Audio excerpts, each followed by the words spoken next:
नमस्कार, मैं हूं मनोज मुंतशिर। गौरवशाली गुजरात की इस धरती को मेरा प्रणाम और आप सबका अभिनंदन। आज मैं आप सबको एक कहानी सुनाने आया हूं, एक ऐसे कर्मवीर की कहानी जो गुजरात की इसी धरती पर जन्मा, इसी मिट्टी में लौटकर बड़ा हुआ और एक दिन पूरे भारतवर्ष का अभिमान बनकर विश्व मंच पर खड़ा हुआ। इत्तेफाक अपनी जगह, खुशकिस्मती अपनी जगह, खुद बनाता है जहां में आदमी अपनी जगह। ये कहानी अपने दम पर युग पुरुष बनने की कहानी है। युग पुरुष किसे कहते हैं? आप सबके पास अपनी अपनी परिभाषाएं होंगी। मेरी परिभाषा बहुत सीधी और बहुत सरल है। जो अपने हित से पहले देश हित की बात सोचता है, जो अपना सर्वस्व अनदेखे अनजाने लोगों पर वार देने को तैयार है, उसी को युग पुरुष कहलाने का अधिकार है। नरेंद्र मोदी युग पुरुष हैं, ये मैं और आप तो मानते ही हैं। आश्चर्य की बात है कि उनके विरोधी भी मानते हैं। अब तेरी हिम्मत का चर्चा गैर की महफिल में है। आपके मन में सवाल उठ सकता है कि मोदी का महिमा मंडन क्यों? तो जवाब यह है कि महिमा मंडन क्यों नहीं?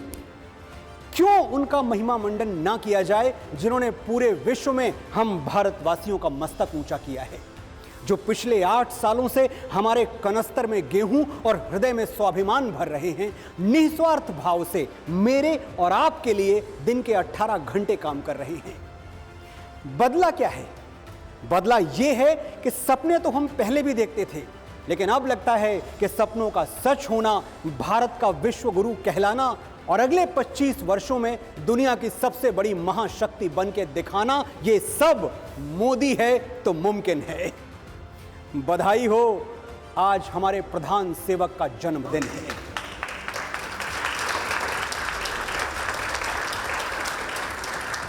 नरेंद्र मोदी राष्ट्र नायक हैं, लेकिन किसी भी नायक की कथा तब तक अधूरी है जब तक हम उस कहानी के बड़े किरदारों से नहीं मिलते।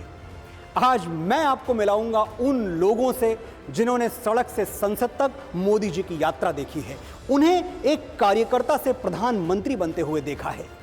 वो लोग जो राजनेता मोदी से बहुत पहले बालक नरेंद्र को जानते थे, जिन्होंने मोदी का बचपन देखा, लड़कपन देखा, उनको संघर्षों से जूझते और जीतते देखा। आज टीवी 9 भारतवर्ष पर मैं मनोज मुंतशिर आपके लिए लेकर आया हूं नरेंद्र मोदी पर बना हुआ टेलीविजन इतिहास का सबसे बड़ा शो नमो नामा।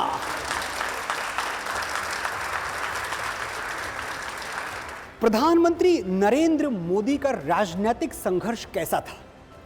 शुरुआती दौर में जो लोग उनके साथ रहते थे वो कौन थे? वडनगर में उनके बचपन के दोस्त कौन थे? और क्या वो बचपन में शरारतें किया करते थे, या फिर उनका बचपन मेरे और आपके बचपन से थोड़ा अलग था? बहुत सी कहानियों के किरदार आज हमारे साथ हैं, लेकिन शुरुआत उनसे करते हैं, देश का प्रधानमंत्री साल के एक खास दिन जिनका बेसब्री से इंतजार करता है, वो भी पिछले 28 सालों से। पहली है ये, जिनके साथ श्री नरेंद्र मोदी भावुक भी होते हैं और खुल के हंसते भी हैं, अपने मन की बात भी करते हैं, सुख दुख भी बांटते हैं, जिनकी रक्षा की सौगंध प्रधानमंत्री की कलाई में रेशम की डोरी से बंधी है। स्वागत करते हैं प्रधानमंत्री नरेंद्र मोदी की मुंह बोली बहन का, कमर मोहसिन शेख जी।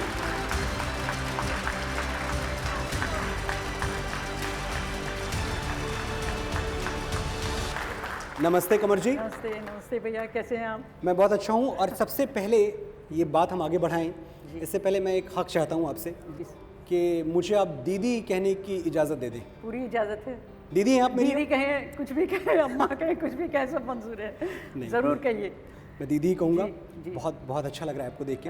मुझे भी। अगर मैं एक छोटी सी बात अपने बारे में कहूँ जी दीदी। तो आपको पता होगा कि मैं कराची से थी, तो शादी 20-21 साल की जब मैं हुई और शादी में मैं यहाँ जब आप कराची से थी, आपकी पैदाइश कराची की है? पैदाइश कराची से। उससे एक छोटी सी बात मुझे याद आती है जी। कि जैसे एक माँ होती है पैदा करने वाली और एक माँ होती है पालने वाली। मुझे ऐसा महसूस होता है कि पैदा करने वाली माँ जो है वो पाकिस्तान था और मुझे परवान चढ़ाने वाली जो माँ है वो हिंदुस्तान है। क्या बात है, तालियां हर वक्त। तालियां।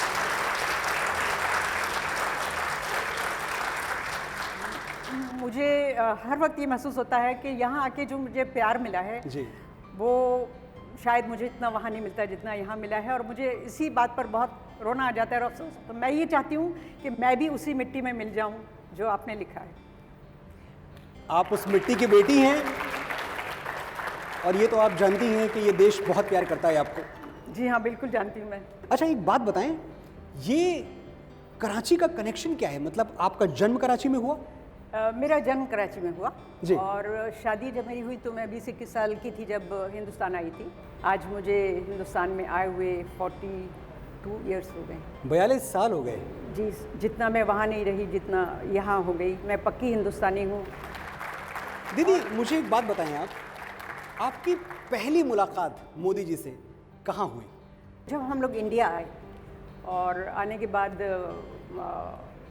यहाँ पर अपने काम की शुरुआत की, तो दिलीप भाई संघानी का आपने नाम सुना होगा। वो यहाँ पर इफ्को के चेयरमैन हैं अभी। अच्छा। उनका घर दिल्ली में था जी। और वो एमपी थे तब। जी। तो उनसे मेरे हस्बैंड की बहुत अच्छी दोस्ती थी। जी। तो जब भी हम लोग दिल्ली जाते थे, दिल्ली इस वजह से जाते थे कि मेरे हस्बैंड पेंटर हैं और हम अपने पेंटिंग का एग्जीबिशन दिल्ली में करते थे। अच्छा, आपके हस्बैंड पेंटिंग करते हैं? जी हाँ, मेरे क्या हस्बैंड बात है? प्राइम मिनिस्टर हाउस से लेके सभी जगह पर उनके पेंटिंग्स हैं, इंटरनेशनल लेवल पर भी उनके पेंटिंग्स हैं। तो एक बार हम लोग दिलीप भाई के घर गए और वहाँ सुबह से शाम तक हम रहे, लेकिन रात को मोदी जी आए। दिलीप भाई के घर में आए? जी हाँ, वो वहाँ वहीं ठहरते थे वो। हम अच्छा। तो उस दिन गए थे, तो दिलीप भाई ने कहा कि आप यहाँ रुक सकते हैं, मेरे यहाँ जगह है। ये कौन से साल की बात होगी? वो एमपी थे उस साल, तकरीबन 30 साल तो होंगे, 25 से 30 साल। बहुत पुरानी 30 बात। साल, हाँ जी। वाह। इतने जी। और उस वक्त नरेंद्र भाई कार्यकर्ता थे। जी। लेकिन आपको मैं ये बताना चाहती हूँ कि मैं उस दौरान इतने सारे लोगों को मिली थी। जी। लेकिन जब दिलीप भाई ने मिलवाया मोदी जी से, जी। उस वक्त उन्होंने उनके सामने देखना, उनकी आंखों में देखना भी यानी बहुत बड़ी बात है। ऐसा लगता है कि कुछ खास शख्सियत के मालिक हैं। ये तब की बात कर रही हैं आप? जी, मैं तब की बात कर रही हूँ। ना उनका बहुत नाम था, ना शोहरत थी, जी ना हाँ। लोग जानते थे। जब वो आरएसएस के कार्यकर्ता थे उस वक्त, तो जैसे ही उन्होंने बताया कि ये मोदी जी हैं और ऐसे उनके बारे में जो तो बताया। कैसे मिलाया? क्या बोल के बुलाया मिलाया? ये नरेंद्र मोदी जी हैं, ये मोदी जी हैं? उस वक्त तो इतना ज़्यादा मतलब कोई उनका ओहदा ऐसा नहीं था। शायद वो महामंत्री होंगे शायद, मेरे ख्याल से शायद उस वक्त। अच्छा। तब की बात है, मुझे ये याद पड़ता है। तो उस वक्त उन्होंने जब मिलाया तो उन्होंने ऐसे सामने देख के बोला, दिलीप भाई ने बोला कि मोहसिन शेख हैं और ये इनकी वाइफ है कमल जी। तो उन्होंने उससे देखकर कहा, कैसी है बहन? पहली बार उन्होंने जब कहा, मेरा कोई भाई बहन नहीं है, मेरे फादर नहीं थे, मेरी सिर्फ मम्मी और मैं थे। तो जैसे ही उन्होंने बोला कैसी है बहन, तो मुझे एकदम अंदर से कुछ झुरझुरी हुई। हाँ, इन्होंने मुझे बहन कहा, यानी कितने अच्छे हैं ये कि इन्होंने मुझे बहन कह के तो जो मुखातिब किया। पहला संबोधन था उनका, वो बहन का था? वो बहन का था। और उसके कुछ इत्तेफाक की बात है कि 2-4 दिन के बाद ही रक्षाबंधन का त्यौहार था। जी। उस वक्त मुझे पता था कि शायद ये जो राखी है ये भाइयों को बांधते हैं। पहले मुझे ये पता नहीं था कि ये भाइयों को बांधते हैं, मैं समझती थी कि लड़कों को खाली बांधते हैं। अच्छा। तो पहली राखी शायद मैं अपने हस्बैंड के पास भी लेकर गई थी कि मैं आपको राखी उस वक्त ये मालूम नहीं था कि मेरे हस्बैंड है। जी। तो इन्होंने मुझे डांटा और बोले कि जाओ मेरे भाई को जाके बांधो, मुझे नहीं बंधवानी। ओके। तो मुझे बहुत खुशी हुई। मैंने कहा, इन्होंने मुझे बहन कहा है, तब मुझे पता लगा था कि भाई को बांधते हैं। फिर मैंने वहाँ से राखी खरीदी और उनको पहली राखी वहाँ पर तब बांधी थी जाकर। पहली जब मैंने उनको राखी बांधी थी, तब मैंने उनको जो कहा था वो मैं बताना आपको चाह रही हूँ। हम कि सुनना चाह रहे राखी हैं। बांधते वक्त मैंने उनको कहा जी। कि इतने सारे लोगों को मिली थी, लेकिन ये बात मेरे दिल से किसी के लिए नहीं निकली थी। जी। यानी वहाँ पर दिलीप भाई भी हैं और भी बहुत सारे लोगों को मैं मिली थी। जी। राखी बांधते वक्त मैंने उनको ये बोला कि भैया मैं आपके लिए दुआ करती हूँ कि आप गुजरात के सीएम बने। वाह, क्या बात! तो वो बहुत जोर से हंसे और बोले, क्या मुझे बद्दुआ दे रही है? बोले मेरा जो ये काम है ये ठीक है। मुझे एक बात बताएं आप। जी। आपने उनको ये दुआ दी कि आप गुजरात के सीएम बन जाएं और वो बन भी गए। तो मैं ये जानना चाहता हूँ, और मेरे जो क्या दर्शक पूरी हैं, कहानी मैं सुना दूं कि क्या नहीं, हुआ? थोड़ी सी बहुत जरूरी है, कुछ तो इसमें बात है। जी, जी। इसमें तहदारी बहुत है। तो मेरे दर्शक ये जानना चाहते हैं कि क्या 2013 में आपने उनको प्रधानमंत्री बनने की भी दुआ दी थी? बिल्कुल। देखिए, और दी थी। इसके वो गवाह है। पहली राखी पे ये दुआ दी थी जी। और उसके बाद जब वो बन गए तब मैं उनके पास गई सामने खड़े होकर। उन्होंने मुझे दूर से देख लिया था कि वो सब लाइन होती है जो राखी बांधने आते हैं, फिर उन्होंने देख लिया तो उन्होंने मुझे बुलवाया वहाँ पर। उन्होंने मुझे कहा कि मैं हंसी और मैंने बोला देखा आप सीएम बन गए, तो बहुत खुश हुए, हंसे वो। और फिर दूसरी राखी जब मैं बांध रही थी, मैंने कहने लगे आप क्या दुआ देगी? मैंने कहा मैं ये कहूँगी कि मैं दुआ करती हूँ कि आप हिंदुस्तान के पीएम बने। तो फिर वहाँ से जोर से वो फोटो भी है मेरे पास उनका हंसता दीदी हुआ। जी 2024 आने वाला है। हाँ। मैं चाहता हूँ 2024 की दुआ आज आप इस मंच पे दे दें। इंशाल्लाह वो फिर से आएंगे और फिर से इसी तरीके से काम करेंगे और हम सबकी दुआएं उनके साथ में हैं। क्या बात, जरूर आएंगे, जरूर आएंगे। बहुत बहुत आभार आपका, आप यहाँ आई। इतनी बातें मैं आपसे कर सकता हूँ कि पूरी शाम पूरी रात निकल जाए। ये तो आप जानती हैं कि ये उत्सव के जो मौके हैं ये आपके भाई हमें देते रहेंगे, जी जी बार बार देते रहेंगे। बिल्कुल बिल्कुल। तो अगली मुलाकात तक बहुत बहुत अभिवादन और आभार आपका जी। राखी की डोर मोदी जी को अपनी बहन से जोड़ती है और विश्वास का सूत्र उन्हें पूरे गुजरात से जोड़ता है। हमने प्रधानमंत्री नरेंद्र मोदी को कई बार भावुक होते हुए देखा है, खास तौर पर जब कच्छ में आए हुए भूकंप का जिक्र आता है। जब वो आपदा आई तो किसी को कुछ समझ में नहीं आ रहा था कि क्या किया जाए, लेकिन नरेंद्र मोदी को ठहर कर सोचने का होश नहीं था। वो नंगे पांव दौड़ पड़े उनकी ओर जिन्हें निस्वार्थ सेवा की जरूरत थी। वो लोग जो अपना सब कुछ खोकर भी ये आस लगाए हुए थे कि शायद आसमान से कोई देवदूत मदद के लिए आ जाए। देवदूत आया, लेकिन हवाओं में उड़ता हुआ नहीं, मोटरसाइकिल की पिछली सीट पर बैठा हुआ। उन दिनों जो मोदी जी के सारथी हुआ करते थे, जिनके हाथों में मोटरसाइकिल की स्टीयरिंग थी, आज वो हमारे बीच हैं। मैं स्वागत करता हूं श्री दिलीप देशमुख जी का।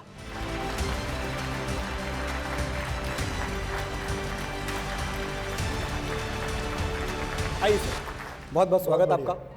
दिलीप जी, हम जब अभी बातें कर रहे थे कि कैसे आप नरेंद्र मोदी जी के सारथी हुआ करते थे, जो पूरा देश चला रहे हैं, और अब तो मैं ये कह सकता हूं कि सिर्फ देश ही नहीं, जो विश्व की नीतियां हैं, दुनिया की नीतियां, वो भी मोदी जी उनमें थोड़ा बहुत दखल रखते हैं आजकल। बड़ी बात है हमारे पूरे देश के लिए। आपकी पहली मुलाकात कब और कहाँ हुई थी? 1987 में, 1987 में जी। मैं यहाँ संघ का प्रचारक बनकर आया गुजरात में जी। तब मेरी उनकी मुलाकात सूरत में पहली बार हुई थी। सूरत में? जी जी, मैं सूरत में प्रचारक था। अच्छा। और तब नरेंद्र भाई यहाँ प्रदेश के संगठन मंत्री थे बीजेपी के। जी। तो पहली मुलाकात मेरी वहाँ हुई थी, संघ के कार्यालय में। तो कोई दृश्य याद है, कैसे मिल गए, क्या कर रहे थे? बिल्कुल, यानी वो उन्होंने मुझे एकदम, उनको पता था मेरा नाम वगैरह। जी। तो उन्होंने मुझे पूछा था कैसे हो, क्या है। जी। एकदम स्वाभाविक, जैसे एक प्रचारक एक कार्यकर्ता दूसरे कार्यकर्ता से मिलता है, कुछ बातें सूरत की वगैरह उन्होंने पूछी और ऐसे बातचीत होती थी। और ये जो कच्छ में आपदा आई, जी, जब इसकी खबर पहली बार आपने सुनी या उन्होंने सुनी, तो कैसे आप दोनों कनेक्ट हुए एक दूसरे के साथ? जब ये आपदा आई 26 जनवरी 2001 को, तो उस समय मैं तो कच्छ में ही था। जी। मैं संघ का कच्छ का विभाग प्रचारक था। जी। और दूसरे दिन सुबह 27 तारीख को, क्योंकि उस समय तो कम्युनिकेशन का कोई माध्यम नहीं था, जी। 26 तारीख को सारे टेलीफोन वगैरह बंद हो गए थे, बिजली चली गई थी। हाँ हाँ। 27 तारीख सुबह नरेंद्र भाई वहाँ पहुँच गए थे जी। और कुछ लोगों के साथ वो आए थे अलग फ्लाइट से यहाँ से। और 27 तारीख सुबह वहाँ का एक जुबली ग्राउंड है, उस ग्राउंड में मेरी उनकी मुलाकात हुई। 4-5 दिन के बाद वो फिर से आए थे। ये जो मोटरसाइकिल वाली मेरी जो फोटो है, और कई बार हम उनके साथ मैं मोटरसाइकिल पर गया हूँ। वो कार लेकर आए थे अहमदाबाद से वहाँ, और उन्होंने कहा कि हमको मोटरसाइकिल में पूरे शहर में घूमना है। ये तस्वीर देखिए आप, ये तस्वीर। जी हाँ, तभी यही की तस्वीर है। क्योंकि ये जो पीछे आपको दिख रहा है जी। वो सारा मलबा पड़ा है। जी। और केवल तस्वीर तो मोटरसाइकिल पे ली गई, लेकिन कई जगह ऐसी थी जहाँ हम नीचे उतरना पड़ा। जी। गलियों में भी नरेंद्र भाई गए थे, क्योंकि कई बिल्डिंग ऐसे गिर गई थी जहाँ कोई रहता नहीं था। कोई एक आध जगह ऐसी भी थी कि जहाँ मलबे के नीचे कोई दबा हुआ था, बाकी सब हमारे स्वयंसेवक काम कर रहे थे। और उस समय एकदम नरेंद्र भाई, आप ये फोटो में भी देखेंगे जी, वो जिसको कहते हैं कि एक स्तब्धता के साथ वो देख रहे सारा दृश्य। जी। और उनके मन में कोई योजना घटित हो रही थी कि अगर मौका मिला तो मैं क्या कर लूँगा। तो ये उनके चेहरे पर आपको दिखाई देगा। और 10 महीने बाद जब नरेंद्र भाई मुख्यमंत्री इस नाते से आए जी। और कच्छ का पुनर्वसन आज हम देखते हैं, तो ये उनके नज़र में आपको पुनर्वसन दिखाई देगा। तो मुझे तो बार बार जब ये फोटो में देखता हूँ, लोग तो ये सोचते हैं कि नरेंद्र भाई मेरे साथ बैठे हैं, मैं ये सोच रहा हूँ कि वो क्या सोच रहे थे, और कुछ बातें उन्होंने मुझे उस दिन रात को की थी, वो मुझे आज याद है। क्योंकि उन्होंने पूछा कि आप क्या योजना बनाने वाले हो, मैं विभाग प्रचारक था, तो हमारी एक बैठक हो चुकी थी, मैंने उनको कुछ बातें बताई। तो नगर रचना भुज की कैसे होनी चाहिए, गाँवों का पुनर्वसन कैसे होना चाहिए, ये कुछ बातें उन्होंने कही थी। और आज अगर आप जाएंगे और जो जो नए गांव बने हैं कच्छ के, उस नए गांव में अगर आप जाएंगे तो एक गांव में नरेंद्र भाई का विजन आपको दिखाई दे देगा। ऐसी बातें। दिलीप जी, मैंने कुछ दिनों पहले एक फिल्म के संवाद और गीत लिखे थे, उसका नाम था भुज, भुज द प्राइड ऑफ इंडिया। तो उस फिल्म पे काम करने के दौरान मुझे थोड़ा बहुत मौका मिला कि मैं भुज पे और कच्छ पे रिसर्च करूं, और मुझे ताज्जुब हुआ कि जिस तरह से आज भुज और कच्छ अपने पैरों पे खड़ा है, जितनी खुशहाली है, जितनी रौनक है, जितनी रोशनी है, वहाँ लगता ही नहीं कि इतनी बड़ी त्रासदी से ये इलाका गुजरा है। यानी मुझे कई बार ये लगता है जैसे हम हमारे प्राचीन कथाएं सुनते हैं, जैसे भगवान राम की कथा सुनते हैं, कृष्ण सुदामा की कथा सुनते हैं, तो मुझे कई बार ये तुलना करने का मन में होता है। कृष्ण सुदामा की जैसे कथा है, वैसे मेरे जैसे हजारों कार्यकर्ता की ये कथा है। हम सुदामा ऐसे हजारों कार्यकर्ता है, और हमारे लिए नरेंद्र भाई जो है वो भगवान कृष्ण है। वाह, क्या बात है। मुझे पूरा विश्वास है कि भगवान कृष्ण का जो उनका दिखाया हुआ रास्ता है उस पर आप भी चलते रहेंगे, मेरा देश भी चलता रहेगा, और आदरणीय मोदी जी भी चलते रहेंगे। बहुत बहुत आभार। आपने बुलाया, आपका भी धन्यवाद। बहुत धन्यवाद। धन्यवाद। आज नरेंद्र मोदी जी हमें बुलेट ट्रेन देने के लिए कमर कसे हुए हैं, लेकिन अपने शुरुआती दिनों का एक बहुत बड़ा हिस्सा उन्होंने मोटरसाइकिल और स्कूटर की बैक सीट पर गुजारा है। गांव गांव, गली गली, कभी संगठन के काम से तो कभी चुनाव प्रचार के लिए मोदी जी लगातार 2 व्हीलर यात्राएं करते रहे। आज हमारे साथ एक और मेहमान हैं जिन्होंने मोदी जी को स्कूटर पे जम के सैर करवाई है। राजनीति में नरेंद्र मोदी के शुरुआती दिनों के मित्र किशोर मकवाना जी।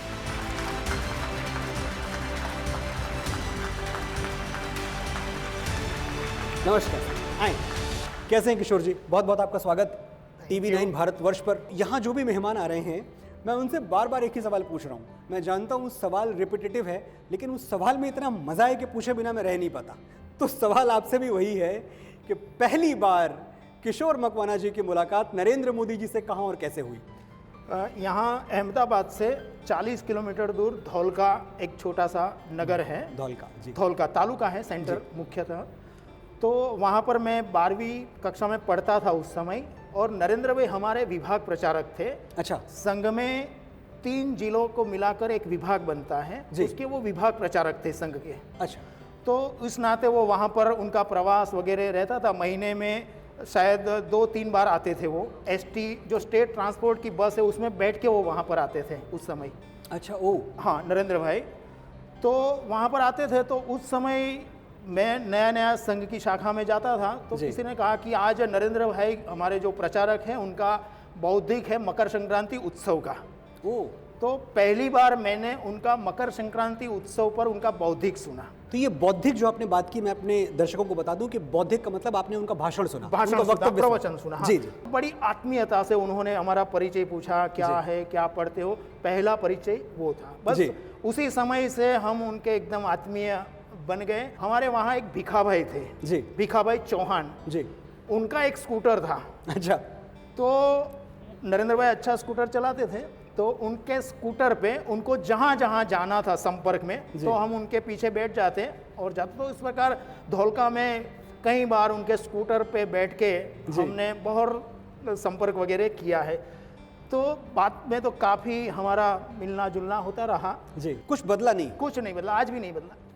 मतलब जो संघ की व्यवस्था है, उसका इकोसिस्टम है, वो कुछ और है, पार्टी का इकोसिस्टम कुछ और है, लेकिन मोदी जी में कोई परिवर्तन नहीं कोई नहीं आया आज तक। आपको लगता है कुछ नहीं बदला? कुछ नहीं। अभी मैं जब पहली बार प्रधानमंत्री बने, उसके बाद मैं मिलने के लिए गया जी, तो बस उनका वही लहका, वही आगता स्वागता, बस मैं तो वही हूँ, सिर्फ जगह बदली है। भाव, मन, हृदय, अंतर्मन कुछ नहीं बदला। एक बात आप मुझे बताएं, आपने मोदी जी के वो दिन देखे हैं जब वो एक कमरे के घर में रहा करते थे, जब शायद वो अपना झाड़ू पोछा भी खुद ही किया करते थे, अपना खाना भी खुद ही बनाते थे, और अपने बर्तन भी खुद ही धुलते थे। उन दिनों की कोई याद है आपके मन में? एक मुझे याद है, जैसे मैं धोलका जो नगर है जी। वहाँ पर हमारा संघ कार्यालय था। हाँ। अब संघ कार्यालय इतना छोटा था, हमारा जी। रसोई घर भी आज तो थोड़ा बड़ा होता है, इतना छोटा सा संघ कार्यालय था।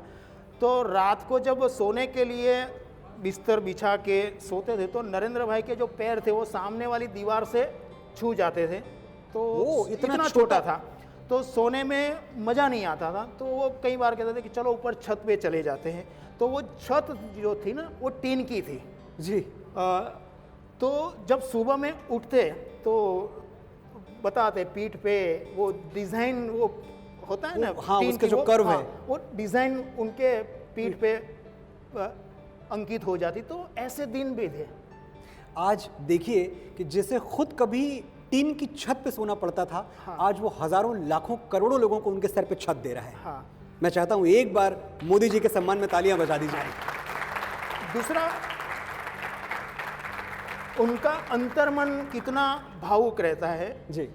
मेरी बेटी, आज तो वो जर्मनी है, अच्छा, मगर वो 4 साल की थी। जी। अरे 4 महीने की थी। सिर्फ 4 महीने की? हाँ जी। और उस समय तो नरेंद्र भाई यहाँ अहमदाबाद में संघ कार्यालय ये में- बेटी है आपकी जिनकी तस्वीर हमने अभी देखी? हाँ, इसके पहले चली हाँ, गई। चली कोई गई। बात नहीं। हाँ, वो आज जर्मनी में है। अच्छा। हाँ, तो 4 महीने की थी और हम संघ कार्यालय गए थे अहमदाबाद में। जी। तो हम जरा जल्दी में गए थे ताकि कार्यक्रम से पहले, हम आधा घंटे पहले चले गए थे। जी। तो नरेंद्र भाई का एक छोटा सा कमरा था, उसमें गए हम, मैं, मेरी पत्नी और अर्चना। जी। तो अभी हम बैठे ही थे कि अर्चना ने रोना शुरू कर दिया। अच्छा। जोर जोर से रोने लगी। तो देखो नरेंद्र भाई का तुरंत वो पहचान गए कि वो क्यों रो रही है। वो तुरंत खड़े हुए और पता नहीं, हमें लगा कहाँ गए। वो संघ कार्यालय का रसोई घर था, उसमें गए। वो शायद दूध नहीं था, उन्होंने दूध की व्यवस्था की और दूध गर्म करके ठंडा करके लेकर आए और कहा कि उनको पिलाइए। और जैसे ही दूध पिया अर्चना ने, शांत हो गई। वाह। तो अभी वो जर्मनी जाने से पहले वो उनको मिलने के लिए गई थी। जी। तो मेरी बेटी ने सहज कहा कि काका, आपने मुझे 4 महीने की थी तब दूध पिलाया था। तो नरेंद्र भाई की जो चेहरा था, आंखें थी, एकदम भावुक हो गए कि, और वो इतना ही बोले कि पता नहीं दिन कहाँ चले गए, हाँ। कितनी जल्दी। तो इतने वो भावुक भी हैं, इतने वो ध्यान भी रखते हैं अपने जहाँ जहाँ उनके आत्मीय संबंध होते हैं। बहुत बहुत आभार आपका किशोर जी, आपसे बात करके बड़ा मजा आया। धन्यवाद। फिर मुलाकात होगी। जी आइए। नरेंद्र मोदी जी की कथा के एक प्रमुख किरदार ने हमारे लिए संदेश भेजा है, आइए सुनते हैं। सचमुच में वो सुपर ह्यूमन है। एक व्यक्ति में इतनी क्षमताएं हो सकती है, ये कभी देख के हम आश्चर्यचकित रह जाते हैं। वो भारत को भगवान का वरदान है। मेरी मुलाकात उनसे, अंतरंग मुलाकात हुई तब जब डॉक्टर आदरणीय मुरली मनोहर जोशी जी ने एकता यात्रा निकाली थी, जिसके वो प्रभारी थे और अपनी पूरी टीम के साथ एकता यात्रा को सफल बनाने में जुटे हुए थे। उस समय एकता यात्रा से नौजवानों को जोड़ने के लिए केसरिया वाहिनी बनाई गई थी, जिसका मैं संयोजक था। पूरी टीम कन्याकुमारी से लेकर कश्मीर के श्रीनगर के लाल चौक तक की यात्रा की सफलता के लिए मोदी जी के नेतृत्व में जुटी हुई थी। लेकिन जब वो दिन आया कि जिस दिन श्रीनगर के लाल चौक पर राष्ट्रध्वज फहराना था, सुरक्षा के कारणों से तत्कालीन केंद्र सरकार ने यह फैसला किया कि सड़क मार्ग से यात्रा नहीं जाएगी, कुछ लोगों को डॉक्टर जोशी जी के साथ हवाई मार्ग से ले जाया जाएगा। अब जब बाकी लोग रोक दिए गए तो उसमें वो टीम भी थी जो मोदी जी के साथ दिन और रात यात्रा को सफल बनाने में जुटी हुई थी। आदरणीय मोदी जी श्रद्धेय जोशी जी के साथ श्रीनगर के लाल चौक पर गए, लेकिन बाकी लोग नहीं जा पाए।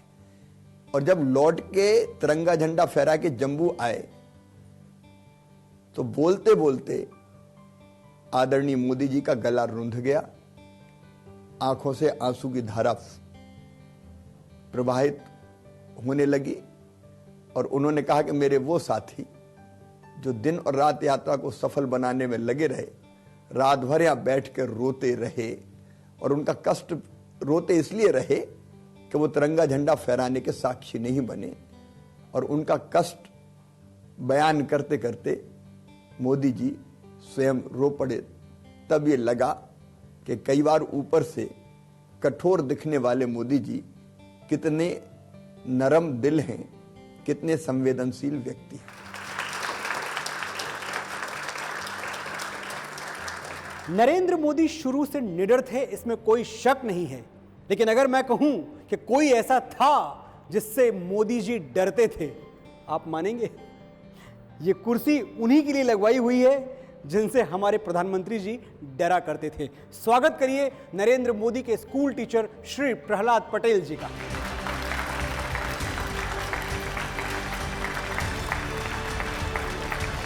सर आए।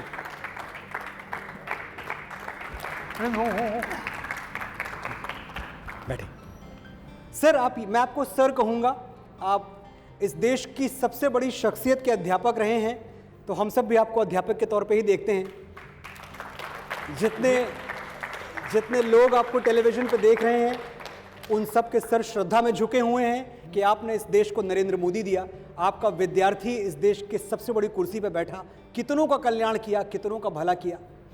एक बात आप बताएं सर कि बचपन में मैं नरेंद्र मोदी नहीं कहूंगा, जो बालक नरेंद्र था, बच्चा नरेंद्र, वो कैसे थे? शरारती थे या बड़े अनुशासित थे, डिसिप्लिन थे, कैसे थे?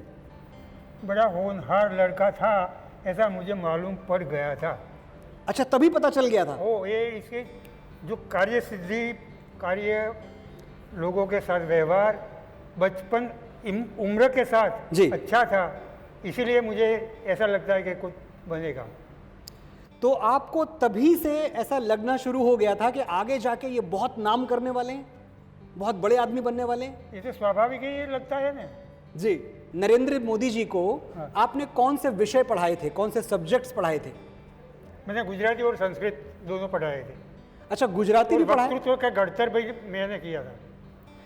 तो वो जो इतने अच्छे वक्ता हैं, इतना अच्छा भाषण देते हैं, पूरी दुनिया में उनके स्पीच को बड़ी इज्जत से देखा जाता है, तो वो सब आपसे शुरू हुआ था? बोलना आपने सिखाया, भाषण देना आपने सिखाया? ये सही बात है, ये कहने में कोई ऐतराज मुझे नहीं है जी। बीएन हाई स्कूल में मैं टीचर था संस्कृत का और गुजराती का जी, और सारा स्कूल का जी, ये वक्तृत्व, बच्चों का गढ़तर, ये सब कार्य मेरे पास था। नरेंद्र मोदी सबसे टोच पर था, इसमें कहने में मुझे कोई ऐतराज नहीं है। वाह। उनके पिताजी की चाय की दुकान थी? जी। अच्छा, मैं अपने दर्शकों को बता दूं कि मैं ऊंची आवाज में इसलिए बोल रहा हूं ताकि सर को सुनने में आसानी हो। सर, मोदी जी के जो पिताजी थे, उनकी चाय की दुकान थी? हाँ, सही से बात। और वहां वो मोदी जी भी काम किया करते थे, हाँ, अपने सही। पिताजी का हाथ बटाते थे? तो ये वाहन की बात नहीं, लेकिन पिताजी को मदद रूप होते थे, मदद करते थे ना उनकी। तो उनको समय मिलता था कि चाय की दुकान पे हाथ बटाएं और फिर स्कूल में पढ़ाई भी करें?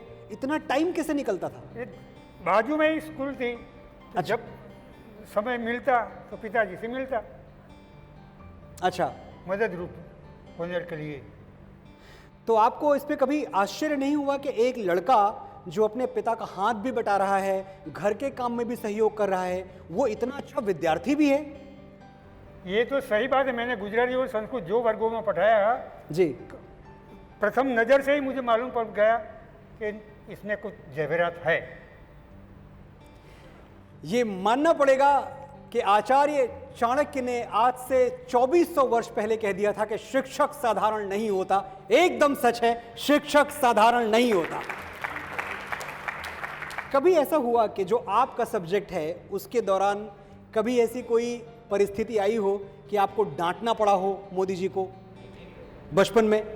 नहीं, ऐसा तो कुछ नहीं, कि सही अर्थ में स्टूडेंट ही था, गुरुओं का रिस्पेक्ट करता था जी। और यदि अपने दिन में कोई बात नहीं जांचती तो आकर मिलता भी था। होनहार लड़का था। आपको नमन और मैं आशा करूंगा कि आपसे फिर कभी मुलाकात हो, आपका आशीर्वाद ले पाऊं मैं। प्रणाम सर। आए आए सर, आराम से। अब मैं इस मंच पर जिन्हें बुलाने वाला हूं वो नरेंद्र मोदी जी के बचपन के दोस्त हैं, सचमुच बचपन के दोस्त हैं। ऐसा मुझे बताया गया है कि कक्षा 1 से लेकर कक्षा 8 तक दोनों साथ पढ़े हैं। तो जाहिर सी बात है कि जब हम इनसे बात करेंगे तो हमें मोदी जी के बचपन में झांकने का एक अवसर मिलेगा। मैं मंच पर आमंत्रित करना चाहूंगा डॉक्टर नागजी भाई देसाई को। स्वागत है सर।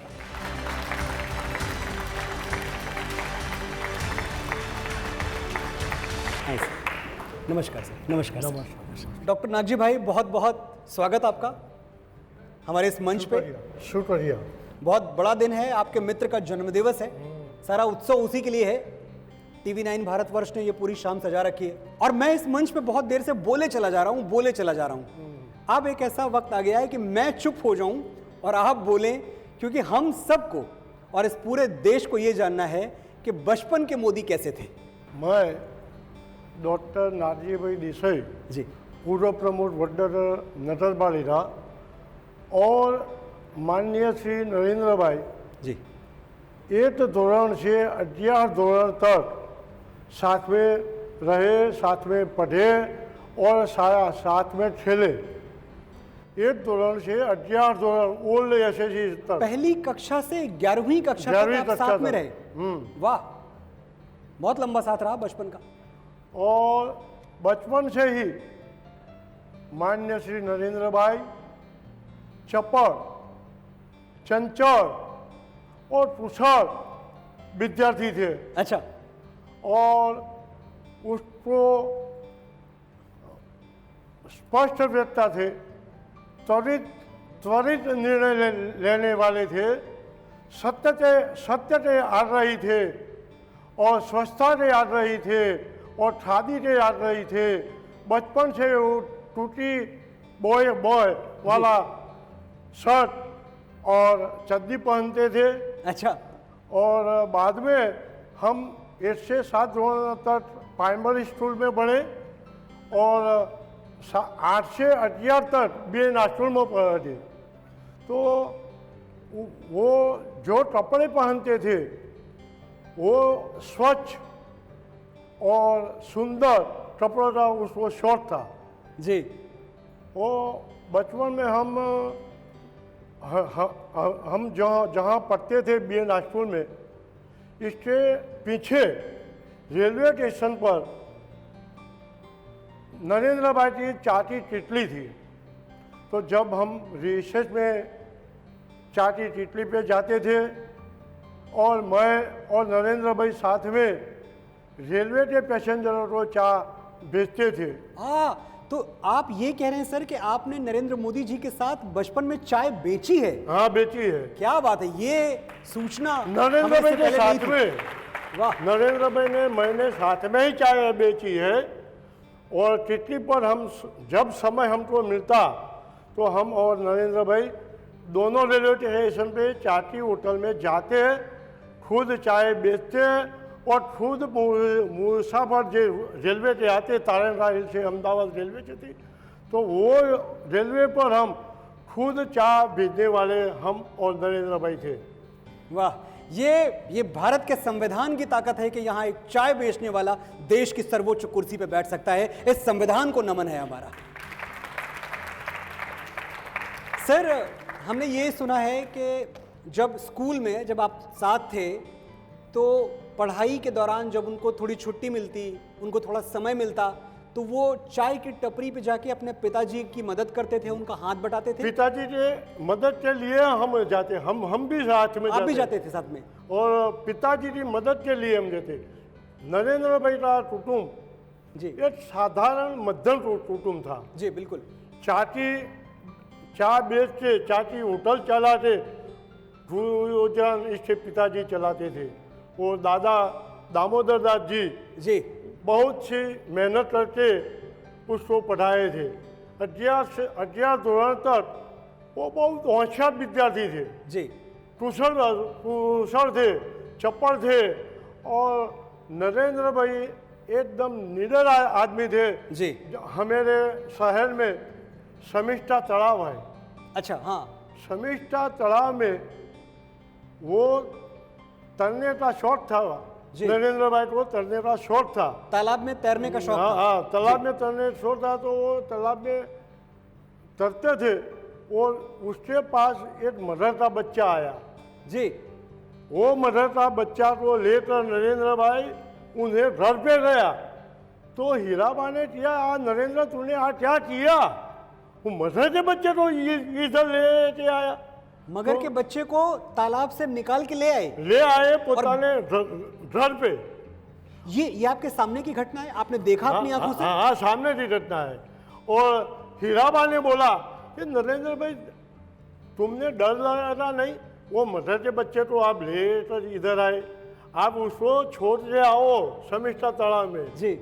तो हम और नरेंद्र भाई वो मदर के बच्चे को तालाब में छोड़ के आए। उसका वो एकदम हिम्मतवान और निडर आदमी था। बचपन में विद्यार्थी तरीके इसकी निडरता की वो निशानी है। उस समय तो जब सबने उनको बोला कि इस मगरमच्छ के बच्चे को छोड़ा हो तालाब में, तो छोड़ आए, लेकिन उसके बाद जो इस देश को निगलने वाले मगरमच्छ थे, नरेंद्र मोदी ने एक को भी नहीं छोड़ा। तालियां बजाओ यार।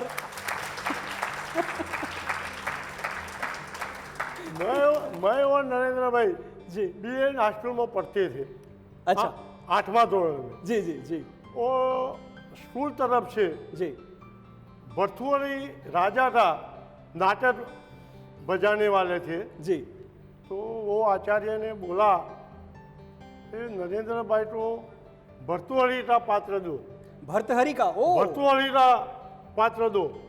मुनि भर्तहरि। हाँ, तो नरेंद्र भाई ने भर्तृहरि का पात्र लिया और ऐसा नाटक बजवाया जैसे भर्तृहरि ने संसार का त्याग किया, ऐसा ही त्याग नरेंद्र मोदी ने किया।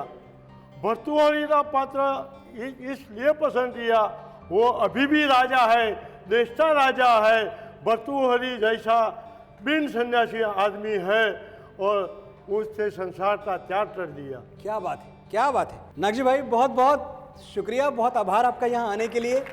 और मैं ये प्रार्थना करूँगा कि आपकी मित्रता ऐसे ही सलामत रहे, आपकी दोस्ती बनी रहे, और हम फिर कभी अगर अवसर हुआ तो आपसे मुलाकात होगी। शुक्रिया। प्रणाम सर। Thank you sir.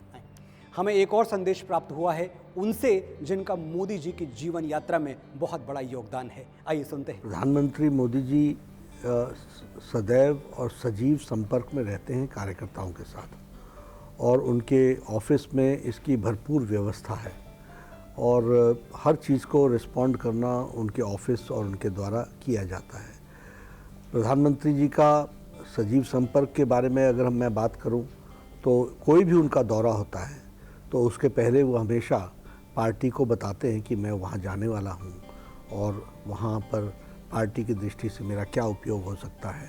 कार्यकर्ताओं से मिलने के लिए इच्छा व्यक्त करते हैं, ज़्यादा से ज़्यादा कार्यकर्ताओं से मिल सकें।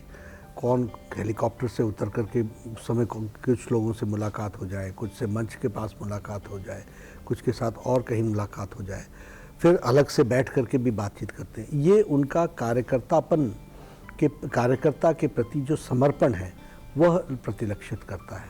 सेवा पखवाड़ा सही ढंग से करोड़ों कार्यकर्ता अच्छे से मनाएं और समाज की सेवा करें, यही उनके लिए जन्मदिन मनाना सबसे उत्तम रहेगा।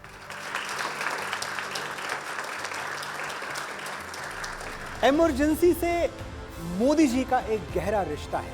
नरेंद्र मोदी का नाम तो आज खैर पूरी दुनिया जानती है, लेकिन उनका एक नाम और भी है जिसे बहुत बहुत ही कम लोग जानते हैं, बटुक भाई। हम सब एक व्हीकल में थे और नरेंद्र भाई हमारे आगे 2 व्हीलर्स पर थे। अच्छा, वो चला रहे थे? हाँ, खुद चला रहे थे, अकेले थे जी। मालूम नहीं था कि सामने से all of a sudden police आएगी। ओ, सामने पुलिस, बीच में नरेंद्र भाई और पीछे हम सब। ये पुलिस को देख करके नरेंद्र भाई ने वो सिग्नल बताई कि मैं राइट को जाता हूँ और फिर लेफ्ट को आप जाना है। जी।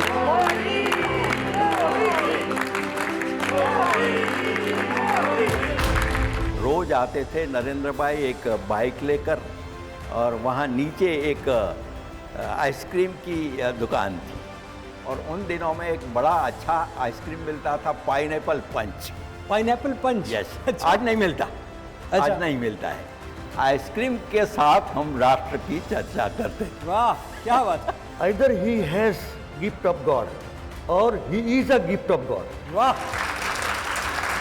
जो एक हाथ से कर्म करता है उसके दूसरे हाथ में विजय अवश्य होती है। यही है श्री नरेंद्र मोदी के जीवन और उनकी यात्रा का सारांश।